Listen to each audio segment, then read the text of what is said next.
இந்த பாலும் புருஷனும் ஒண்ணுங்க. பாலும் புருஷனும் ஒண்ணு. அவ்வளவு வெள்ளையா? இல்லைங்க, அவ்வளவு வெள்ளை இல்ல. பொங்கும் பொங்குன்னு பார்த்துட்டே இருப்போம். பொங்கவே பொங்காது.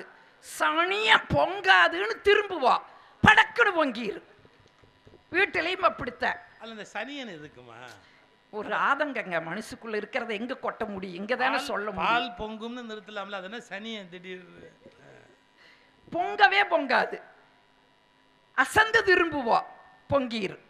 நீங்க இப்படி ஒரு பரபரப்பு கிடையில தான் ஒரு காலை பொழுது விடியுது. இப்போ நான் இது எல்லா பெண்களுமே அனுபவிப்போம். வீடுகளில் பாருங்க, இப்போ நான் பேராசிரியர்.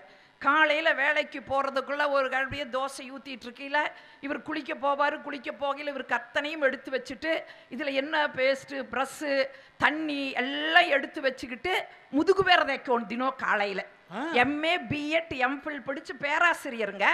முதுகு வேற தைக்கணும். நிப்பார் இப்படி வேட்டக்கருப்புராயஞ்சாமி ஏட்டம்